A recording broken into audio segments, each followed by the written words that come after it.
Apocalipse capítulo 2, semana passada foi falado sobre a igreja de Esmirna.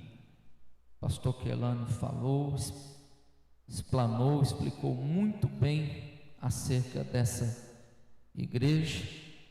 E hoje nós vamos entrar no versículo de número 12, que vai falar a carta direcionada à igreja que estava situada ali em Pérgamo. Verso 2, capítulo 2 de Apocalipse, o verso de número 12. Ao anjo da igreja em Pérgamo escreve: estas coisas diz aquele que tem a espada afiada de 2 gumes: conheço o lugar onde você mora, que é o lugar onde está o trono de Satanás. Sei que você conserva o meu nome e não negou a fé que tem em mim, mesmo nos dias de Antipas, minha fiel testemunha, meu fiel, que foi morto na cidade de vocês, aí onde Satanás habita. Tenho, porém, contra você algumas coisas. Estão aí em seu meio os que sustentam a doutrina de Balaão, o qual também ensinava Balaque a armar ciladas diante dos filhos de Israel, para que comessem das coisas sacrificadas aos ídolos e praticassem a prostituição. Além disso, estão também aí em seu meio os que seguem a doutrina dos nicolaítas. Portanto, arrependam-se, senão irei até aí sem demora, e lutarei contra vocês com a espada da minha boca. Quem tem ouvidos, ouça o que o Espírito diz às igrejas. Ao vencedor darei do maná escondido, também lhe darei uma pedrinha branca, e sobre essa pedrinha um novo nome escrito, o qual ninguém conhece, exceto aquele que o recebe. Amém, meus irmãos? Ao anjo da igreja de Pérgamo. Existem 2 significados para Pérgamo. Um deles é elevado, e o outro que pode significar também casado. Sabemos, irmãos, que existem 2 linhas de pensamento sobre a questão das cartas. A primeira linha é a linha chamada de linha literal, pensamento teológico literal. As cartas, elas foram enviadas literalmente aos pastores e às igrejas que estavam situadas em cada uma dessas cidades: Éfeso, Esmirna, Pérgamo, Tiatira, Sardes, Filadélfia, enfim. Nesse contexto, da forma literal, no primeiro século da era cristã, provavelmente aí até o ano 96, aproximadamente, do ano 90 ao 96, que foi onde foi escrita a carta do Apocalipse. São acontecimentos que aconteceram naqueles dias. Foram escritas essas cartas para aquelas igrejas. Mas ao mesmo tempo que há a interpretação literal, há também a interpretação profética. De uma forma profética, vai falar sobre períodos da igreja. Então, da forma literal, a interpretação literal, ela pode ser significada como elevada, a igreja elevada. Pérgamo foi uma cidade construída numa colina, na altura aproximadamente de 300 metros, acima de toda a região. As cidades que eram circunvizinhas a ela estava acima delas, 300 metros de altura. Era uma fortaleza natural. E mesmo que longe do mar Egeu, 30 quilômetros longe do mar Egeu, ela era importante politicamente, econômica e também cultural. Ali em Pérgamo havia um teatro que para a época era algo esplêndido, que até hoje ali na região da Turquia é visitado, é um ponto turístico muito conhecido.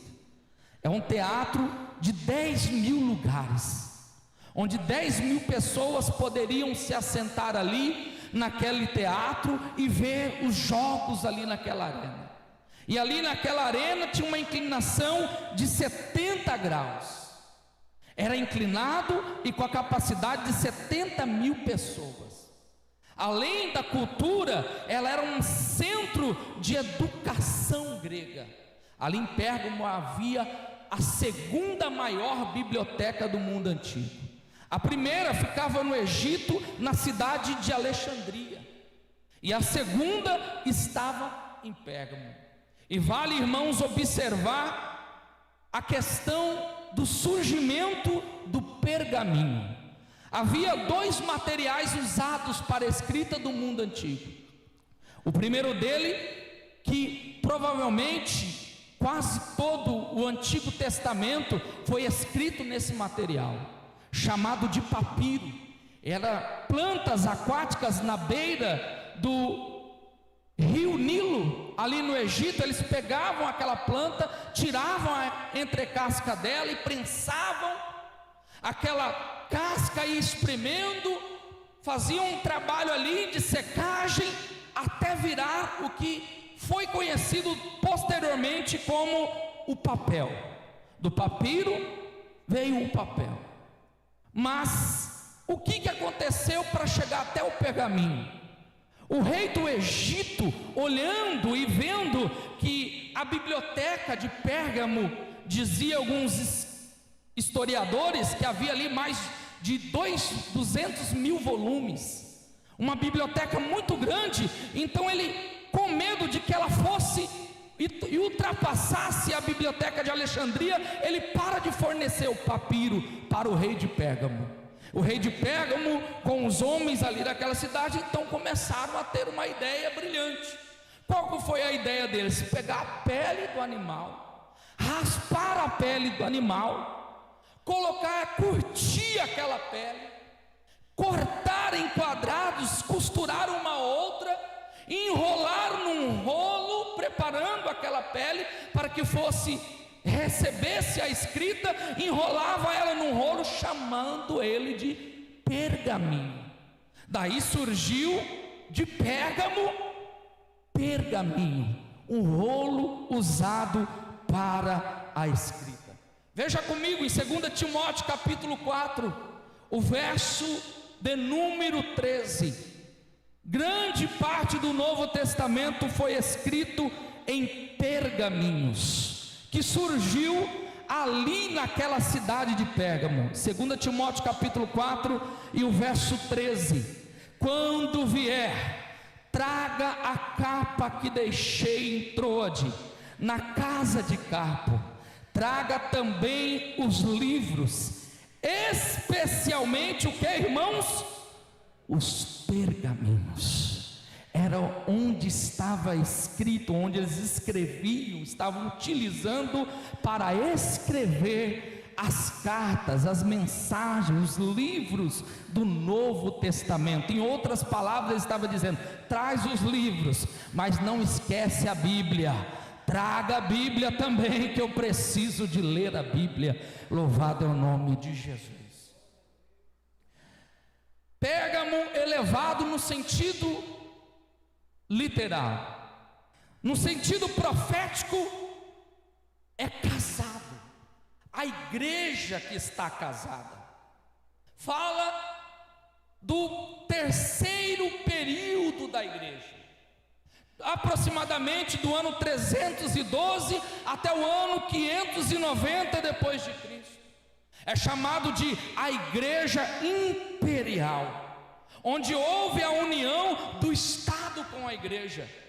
Todos nós conhecemos pela história que Constantino, ao se tornar imperador de Roma, ele proíbe a perseguição à igreja, e ele começa de alguma forma favorecer os irmãos, dando liberdade de culto, construindo templos, deixando que os irmãos cultuassem e adorassem ao Senhor. Não sabemos se Constantino se converteu realmente ao Evangelho, mas ele atribui a vitória dele à cruz de Cristo.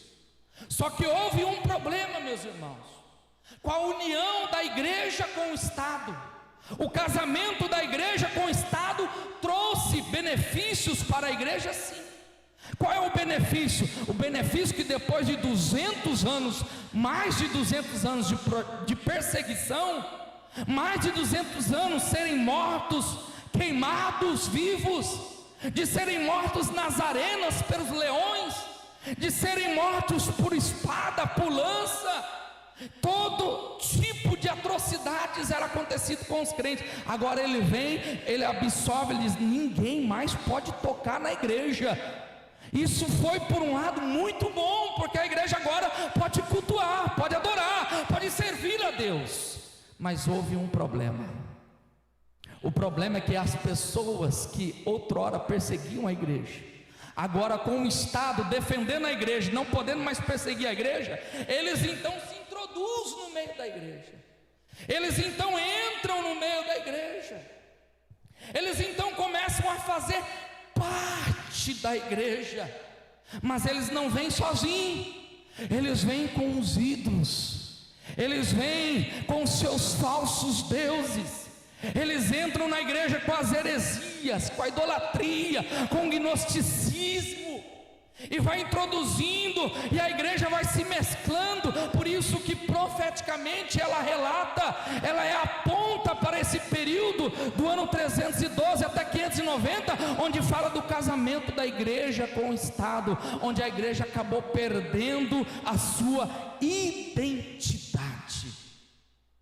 Mas aí ainda no versículo de número 12, o Senhor Jesus diz a essa igreja: ao anjo da igreja em Pérgamo escreve: estas coisas diz aquele que tem a espada afiada de 2 gumes. A espada afiada de 2 gumes, afiada de ambos os lados, os 2 lados afiados. E essa espada, no verso 12, ela tem 2 significados. O primeiro significado que eu quero compartilhar com os irmãos é o significado de juízo, é o significado de julgamento. O próprio verso 16 da carta nos diz assim, acompanhe comigo: portanto arrependa-se, senão irei até aí sem demora, e lutarei contra eles com a espada da minha boca. Irmãos, Jesus não está falando que a espada está na mão, Jesus está falando que a espada está na boca. Em outras palavras, ele está dizendo: se você não se arrepender dos seus erros, eu não vou lutar igual o soldado romano luta, não. Somente a palavra da minha boca já vai trazer juízo e julgamento sobre aqueles que não se arrependerem. Esse é o poder da palavra do Senhor nosso Deus. O próprio capítulo 1 de Apocalipse, o verso 16 nos diz assim, acompanhe comigo: na mão direita ele tinha 7 estrelas, e da sua boca saía uma espada afiada de 2 gumes, e o seu rosto brilhava como o sol na sua força. Para a igreja de Éfeso, que guardou a doutrina, mas esqueceu o primeiro amor, ele se apresenta como aquele que tem nas suas mãos as 7 estrelas, e também ele anda no meio dos 7 castiçais. Ele diz para Éfeso: olha, vocês perderam o primeiro amor, mas as 7 estrelas estão na minha mão, e eu estou andando no meio dos 7 castiçais. Eu ainda estou no meio da igreja, e os pastores estão na minha mão. Para a igreja de Esmina, que estava sofrendo grande perseguição, ele diz: fica tranquilo, ó igreja, não se preocupa, eu fui morto, mas eis que estou vivo. para a igreja de Pérgamo, que perdeu a sua identidade, estava se casando com o mundo e deixando que a idolatria entrasse no meio da igreja. Ele se apresenta como aquele que tem a espada afiada de 2 gumes na sua boca. Abra sua Bíblia comigo, Isaías 49, o verso 2. Isaías, livro do profeta Isaías 49, o verso de número 2. Olha o que a palavra do Senhor vai nos dizer. Ele fez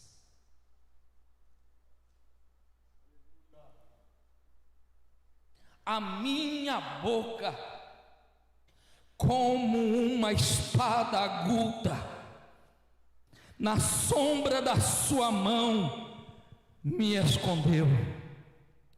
Aqui está falando do servo do Senhor, a luz dos gentios, que não é outra pessoa a não ser o nosso Senhor e Salvador Jesus Cristo. Ele está dizendo: Deus Pai fez a minha boca como uma espada aguda.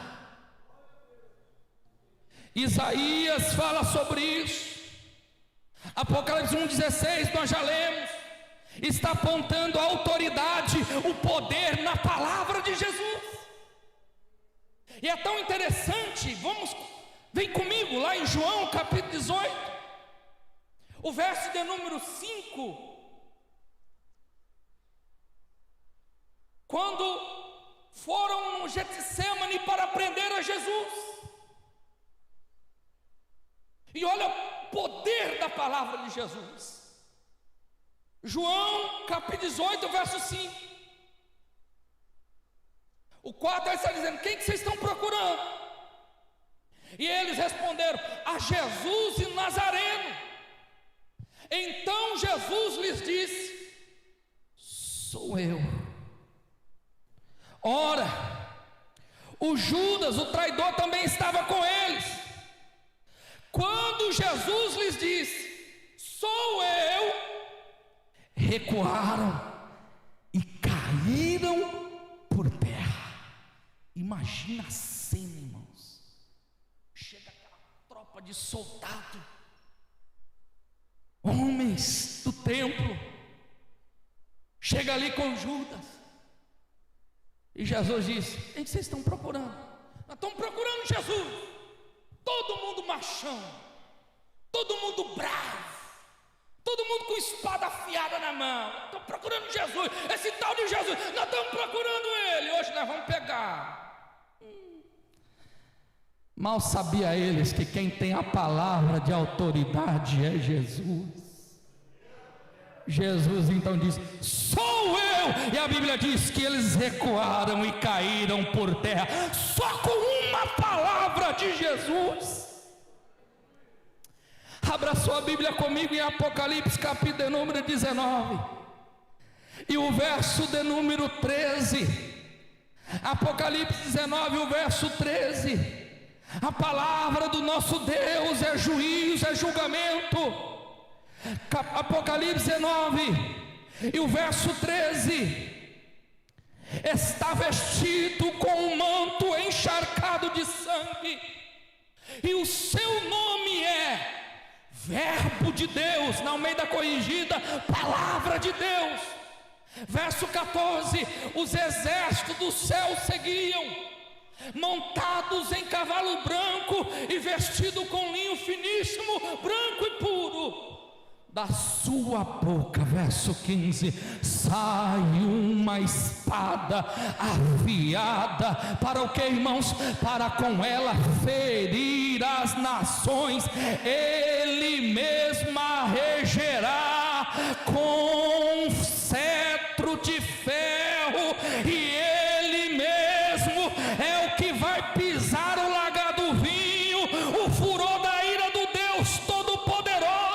E no seu manto está a sua coxa, está escrito o nome: Rei dos Reis e Senhor dos Senhores.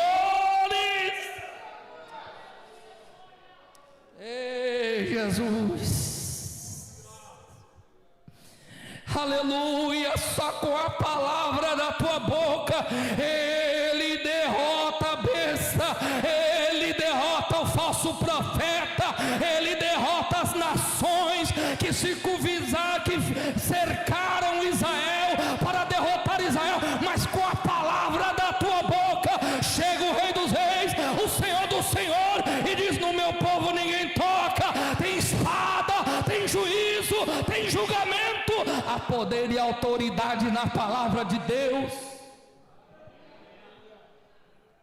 Segundo significado é o poder da palavra. A palavra de Deus, irmãos, ela é tão gloriosa, tão majestosa, que Hebreus capítulo 4, verso 12, o escritor aos Hebreus vai dizer: porque a palavra de Deus é viva e eficaz, e mais cortante do que qualquer espada de 2 gumes, e penetra até o ponto de dividir alma e espírito, juntas e medulas, e é apta para julgar os pensamentos e o propósito do coração. Ele está dizendo, ela discerne fisicamente, ela discerne espiritualmente, ela é viva, ela é eficaz, ela penetra mais do que uma espada de 2 gumes. O escritor está dizendo, essa é a palavra de Deus, é a palavra viva, irmãos. Nós estamos adorando nessa noite Jesus, a palavra viva. Efésios capítulo 6 e o verso 17. Anote esses versículos, pelo amor de Deus. Efésios capítulo 6, o verso de número 17, quando fala acerca da armadura de Deus, capacete da salvação, couraça da justiça, sandália na preparação do evangelho da paz, e ele vai falando escudo da fé. Aí ele vai, o verso 17, usem também o capacete da salvação e a espada do Espírito, que é o que, irmãos? É a palavra de Deus. Aleluia, há poder e autoridade na palavra de Deus. Ela é a espada do Espírito. Isaías 55 e o verso de número 11.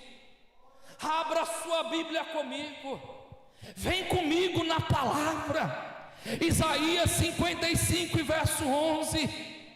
Ele está falando sobre os céus, ele é mais alto, os seus caminhos são mais altos, e ele vai falando, busca o Senhor. E o verso 11 ele está dizendo: assim será a palavra que sair da minha boca, não voltará para mim vazia, mas fará o que me apraz e prosperará naquilo para qual a designei. A palavra de Deus está dizendo que esta palavra, que é a espada do Espírito, que esta palavra, que é a palavra viva, ela não volta vazia, mas naquilo que ela foi enviada,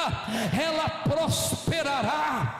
É por isso que os irmãos que estudaram dentro do curso teológico, pastor Kerlano, na aula de homilética, fala muito bem sobre isso, que se você quer e deseja, e tem no seu coração esse desejo, que as pessoas, ao ouvir a mensagem, sejam salvas, pregue sobre salvação.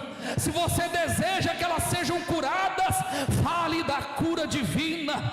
Se você quer e tem no seu coração essa chama ardente de que a igreja receba o batismo com o Espírito Santo, pregue sobre Atos capítulo 2, pregue sobre Joel 2:28, fale sobre a igreja receber o batismo com o Espírito Santo. Por quê? Porque assim que você falar, assim que você ensinar, assim que você pregar, Deus vai confirmar a palavra, Deus vai confirmar a palavra com sinais, prodígios e maravilhas, porque ela é viva, ela é viva, ela é viva, ela é viva. Aleluia! Ela é viva, não voltará vazia. Aleluia! E quantas das vezes, meus irmãos, nós estamos pregando ou ouvindo uma pregação, estamos recebendo a cura. Quando às vezes estamos ouvindo a pregação, estamos recebendo a bênção de Deus para nossa família. Enquanto estamos ouvindo a pregação, estamos recebendo salvação para nossa casa. Enquanto estamos ouvindo a pregação do Evangelho, Deus está abrindo as portas, prosperando a nossa vida. Enquanto estamos ouvindo nosso pastor pregar e falar sobre renovação, a igreja está recebendo renovação espiritual, porque há poder, há poder, há poder, há poder na palavra de Deus. Aleluia! Mais de 40 escritores, de 15 a 16 séculos para ser escrita, cada escritor nas suas palavras, mas enquanto eles escreviam, o Espírito Santo ia inspirando eles nas palavras. Deus é o autor da Bíblia Sagrada. Pessoas, cientistas, ateus tentaram achar erros na Bíblia e leram, mas quanto mais eles leem, mais eles veem que os erros não estão na Bíblia, os erros estão neles mesmos.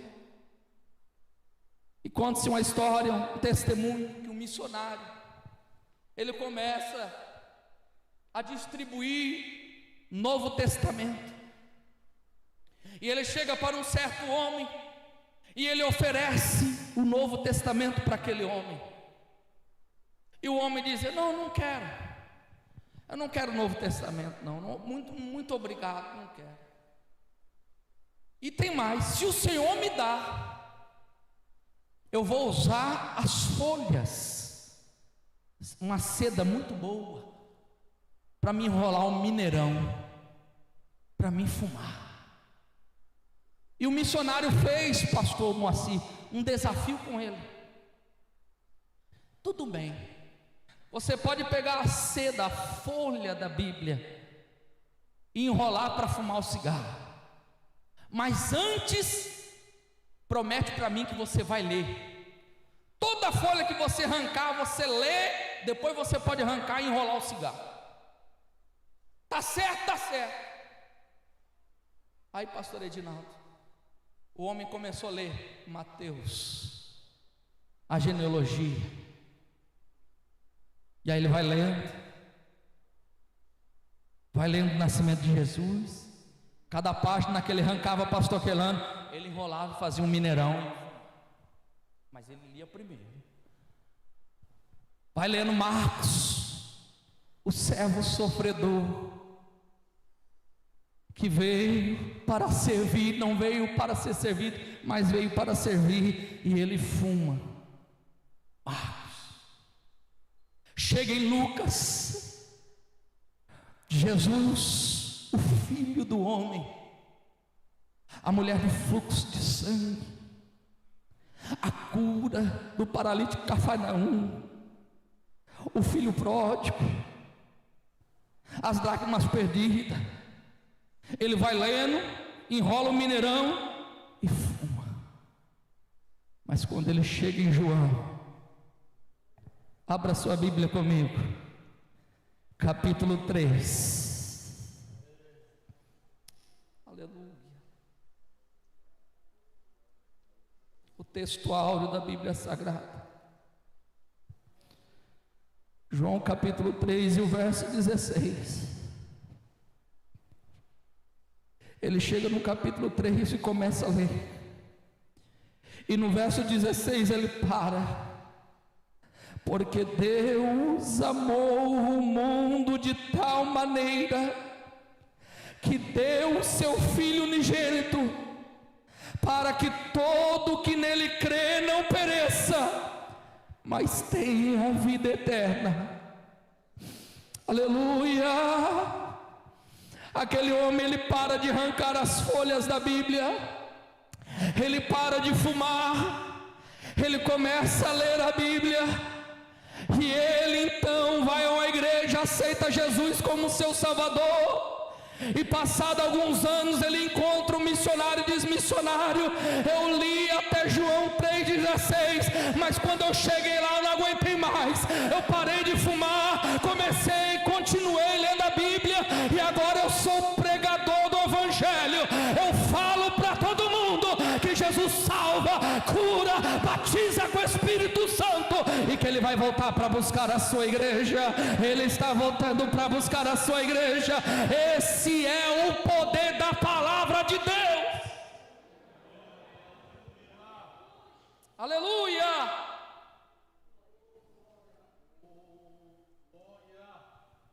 E ali, irmãos, continuando o verso 13, e a gente já vai encerrar, que só tem 4 minutos. Conheço o lugar onde você mora, é o lugar onde está o trono de Satanás. Sei que você conserva o meu nome e não negou a fé que tem em mim, mesmo no dia de Antipas, minha testemunha, meu fiel.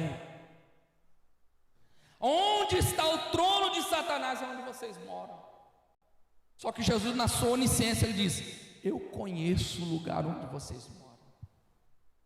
Ali tinha um panteão, irmãos, onde se adorava vários deuses. Ali tinha um culto ao imperador de Roma, ao César. Tinha um templo, um culto para ele. Ele era adorado como Deus. As quatro maiores divindades ali eram adoradas ali em Pérgamo: Zeus, Dionísio, Atenas, Asclépio, ou para os gregos Esculápio, que era o deus da medicina, simbolizado por uma serpente. As pessoas iam a Pérgamo em busca de cura. Era uma mistura de misticismo com medicina. E até hoje, dentro da medicina, o símbolo da medicina é a serpente, que vem justamente do Asclépio. Era o deus que era adorado ali com Dionísio, Atenas e os Zeus. Ali era uma mistura, um culto também de artes mágicas babilônicas. Jesus está dizendo: eu conheço o lugar que você mora, eu sei aonde você mora, mas mesmo no meio da idolatria, vocês permanecem fiéis. Mesmo em meio à idolatria, eles professavam somente o nome de Jesus. Irmãos, no nosso país há um sincretismo religioso, há uma mistura que nós recebemos de herança dos nossos antepassados, dos índios que tinham seus deuses, o Tupã, né? Tantos outros. Aí depois veio os portugueses, trouxeram seus deuses, e foram mesclando e misturando no meio do nosso povo. Depois vieram os africanos trabalhar aqui na cana-de-açúcar e trouxeram também seus deuses. O nosso país é um sincretismo religioso, nós vemos isso. A irmã Elaine até já citou aqui o fato acontecido ali no carnaval. Nós não somos, não queremos de maneira nenhuma ofender ninguém, mas a idolatria é pecado contra Deus. Lá em Êxodo capítulo 20, o verso de número 1, já recebemos e ouvimos esse ensinamento, mas é bom a gente lembrar. Êxodo capítulo 20, o verso 1, quando fala dos mandamentos do Senhor Deus, Então Deus falou estas palavras: eu sou o Senhor teu Deus, que te tirei da terra do Egito, da casa da servidão. Não tenha outros deuses diante de mim. Não faça para você imagem de escultura, nem semelhança alguma do que há em cima no céu, nem embaixo na terra, nem nas águas debaixo da terra. Não adore estas coisas, não preste culto a elas, porque eu, o Senhor seu Deus, sou Deus zeloso. Salmos de número 115, o salmista vai cantando um hino e vai de uma forma bem teológica, doutrinária, falando acerca desse pecado que desagrada o nome do Senhor. Salmos de número 115, não a nós, Senhor, não a nós, mas o teu nome dá glória, por amor da tua misericórdia, da tua fidelidade. Porque diriam as nações: onde está o Deus deles? O nosso Deus está no céu e faz tudo que lhe agrada. Os ídolos das nações são prata e ouro, obra das mãos humanas. Verso 5: tem boca, não fala, tem olhos, mas não veem, tem ouvidos e não ouvem, tem nariz e não cheiram, tem mãos e não apalpam, tem pés e não andam, som nenhum sai de sua garganta. Tornem-se semelhante a eles os que fazem e todos que nele confiam. Mas no verso 9 vai dizer: ó Israel, confie no Senhor, Ele é o seu amparo e o teu escudo. Os deuses feitos por mãos humanas, eles têm olhos, não veem, têm boca, não fala, têm ouvidos, mas não ouve. Mas o nosso Deus é um Deus vivo, todo poderoso, aleluia. Lá estava o trono de Satanás, mas tinha uma igreja fiel. É possível sim ser fiel, mesmo onde tem o trono de Satanás, mesmo onde tem idolatria, mesmo onde tem promiscuidade, mesmo onde tem impureza, tem uma igreja fiel. Cada cidade do nosso país tem uma padroeira. Eu nem segui a padroeira de Birigui, irmão. Vocês sabem, cada cidade tem uma padroeira, pastor Quelano, mas cada cidade tem uma igreja fiel. Cadê a igreja fiel? Cadê a igreja fiel? Nos coloquemos sobre os nossos pés, meus irmãos. Cadê a igreja fiel? Cada cidade tem uma padroeira, falando acerca da idolatria, mas cada cidade tem uma igreja fiel, que ainda ora, Jesus salva, ainda ora, Jesus liberta as vidas, ainda prega o evangelho da paz, o evangelho de Cristo Jesus nosso Senhor.